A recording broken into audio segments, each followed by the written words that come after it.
mw'isi y'uyu munsi urubyiruko rukomeje guhangana n'ibibazo bikomeye cyane byinshi birimo ubushomeri, kutagira icyerekezo, kugwa mu biyobyabwenge no kubura indangagaciro zibafasha kugira ejo heza hazaza. Ariko kandi isi iragenda ihinduka ku muvuduko munini cyane bitewe n'iterambere ry'ikoranabuhanga, cyane cyane mu rwego rwa Internet of Things.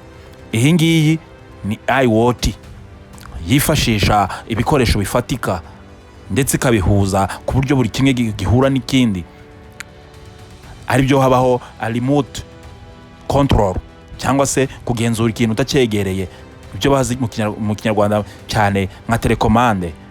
Telekomande ni igikoresho ukoresha gifatika kikagenzura cyangwa se kigakoresha ibikoresho bindi biri hirya yawe utabikozeho. Ibi ngibi bikorerwa muri IoT, Internet of Things. Electronics, ibikoresho by'ikoranabuhanga na system zifashishwa mu mutekano ndetse n'imibereho y'abantu nka smart homes. Muri uru rugendo rwo kubaka ejo hazaza heza, KIRANJATech Company Solution yagize icyerekezo cyangwa se igitekerezo cyihariye cyo guhuza ibintu bibiri bikomeye: ukwizera n'ikoranabuhanga. Yizera ko kandi urubyiruko rutagomba guhitamo hagati yo gukorera Imana no kwiga tekinike, ahubwo ibyo byombi bigomba kugendana. Ni muri urwo rwego kandi hatangijwe gahunda yo gufasha urubyiruko gukura mu buryo bw'umwuka no mu buryo bw'ubumenyi ngiro, cyane cyane mu bijyanye na electronics, IoT systems, embedded systems, cloud computing ndetse n'ibindi bintu by'ikoranabuhanga bigezweho byifashishwa n'abantu mu gucunga umutekano w'ibintu byabo ndetse n'amazu muri rusange. Ikaze mu gice cya mbere cy'urubyiruko n'ibibazo by'iki gihe. Mu Rwanda hirya no hino ku isi, urubyiruko n'imbaraga z'ejo hazaza, ariko kandi nibo bakunze guhura n'ibigeragezo byinshi cyane. Hari abarangiza amashuri badafite akazi, abandi bakabura ubuyobozi cyangwa se umuyobozi ubafasha mu kumenya icyo bagomba gukora mu buzima. Benshi bajya mu nzira mbi cyane kubera kubura icyerekezo. Hari abishora mu biyobyabwenge, ubujura, ubusambanyi n'ibindi bikorwa bibangiriza ubuzima bw'ejo hazaza heza habo. KIRANJATech Company Solution kandi isobanura ko ikibazo nyamukuru atari ukubura amafaranga gusa, ahubwo ari ukubura intego, indangagaciro. Iyo umuntu adafite umurongo mu buzima bwe, niyo yaba afite ubumenyi bwinshi cyane, ashobora kubukoresha nabi. Niyo mpamvu ivuga ko urubyiruko rukwiye kubanza kubaka mu mitima no mu bitekerezo mbere yo kubaka ubumenyi bwa tekinike. Ikaze kandi mu gice cya kabiri, ubushake bwo guhuza umwuka n'ikoranabuhanga. Hari igihe abantu batekereza ko umuntu ukorera Imana adakwiye kwinjira cyane mu by'ikoranabuhanga, cyangwa ko umuntu wiga electronics atagomba kwibanda cyane ku buzima bw'umwuka. Ariko KIRANJATech Company Tech Solution ibibona ukundi. Ivuga ko Imana ariyo soko y'ubwenge bwose. Iyo umuntu yiga science, electronics, automation cyangwa IoT, abakoresha ubwenge Imana yamuhaye. Bityo rero urubyiruko rushobora kuba abanyamasengesho kandi rukaba n'abahanga mu by'ikoranabuhanga. Rushobora gukorera Imana no gukemura ibibazo by'umuryango binyuze mu bushakashatsi mu dushya. Iyi niyo philosophy y'iki cyerekezo. Faith and innovation must work together. Kwizera bitanga intego, ikoranabuhanga rigatanga ibisubizo. Iyo ibi byombi bihujwe, havuka abayobozi bafite icyerekezo nyacyo. Ikaze kandi mu gice cya gatatu, amahugurwa ya electronics ndetse na IoT muri iki cyegeranyo. Muri gahunda kandi urubyiruko rwigishwa amasomo ngiro ajyanye n'ikoranabuhanga rigezweho. Biga uburyo amashanyarazi akora, uko sensors zifashishwa mu gutahura ibintu bitandukanye, uko microcontrollers nka Arduino zikoreshwa, ndetse n'uko system za IoT zubakwa. Urugero ni gas detection system. Izi ni system zifashishwa mu gutahura imyuka mibi ishobora guteza impanuka nko guturika, kwangiza ndetse no kwangirika kw'ibikoresho bitandukanye mu nzu, ndetse zikaba zanarinda n'ubuzima bw'umuntu uri mu iyo nzu. Twese hamwe tukigira hamwe ukuntu gas sensors ndetse na mabaza, alarms ndetse na relay system na GSM modules zishobora kohereza ubutumwa igihe habaye ikibazo. Ibi si amasomo yo mu bitabo gusa, ni amahugurwa ngiro atuma umuntu ashobora kandi gukora projet nyayo yifashishwa n'abaturage.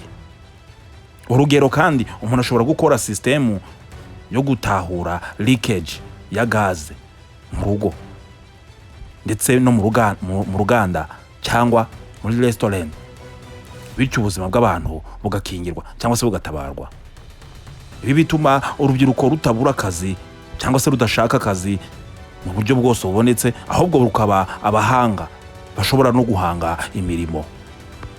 Uramutse ufasha uyu muntu wize ibi bintu, uwo twita IT engineer mu bya embedded system, IoT, cloud computing ndetse n'ibindi bitandukanye muri programming, ukamugiranya n'abandi bantu, waba wibeshye cyane, waba ukoze amakosa utanababarirwa, kuko uyu muntu aba afite ubushobozi bwo kuba yahanga system zisimbura abantu ibyo bakoraga.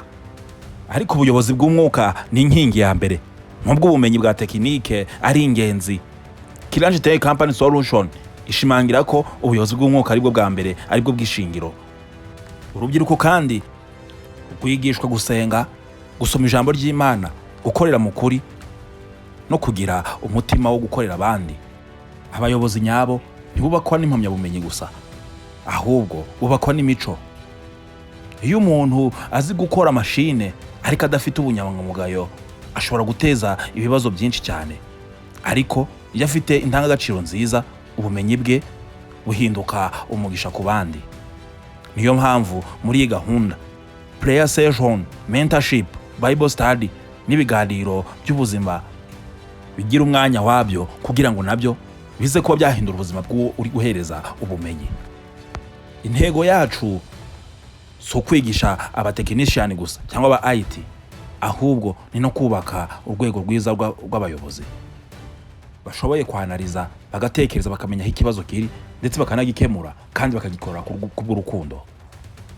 Iki gice ni igice cyo kubaka umuryango uhamye. Iyo urubyiruko rufite ukwizera, ubumenyi, igihugu kirubakwa. Gas detection systems zongera umutekano, automation system zongera umusaruro, IoT project zongera efficiency. Ariko byose bigira umumaro gusa iyo bikorwa n'abantu bafite umutima mwiza. KIRANJATech Company Solution yifuza ko urubyiruko rw'u Rwanda ruba generation idategereza ubufasha gusa, ahubwo ihaguruka ikazana ibisubizo. Generation yubaka, generation isenga, generation iyobora. Uyu umusore cyangwa umukobwa amenye ko ashobora gukora ndetse agakorera Imana no kubaka system ifasha abaturage icyarimwe, yumva ko ubuzima bwe bufite agaciro cyangwa se bufite ari ubw'umumaro ku bantu bose, nibwo havuka impinduka nyazo. Icyerekezo cya 2026 naho u Rwanda rugana. Mu mwaka wa 2026 isi irushaho kugendera n'ikoranabuhanga, smart homes. Ahangaha naho mu rugo winjira mu nzu, imiryango ikikingura, amatara akiyatsa mu gihe uhageze utabikozeho.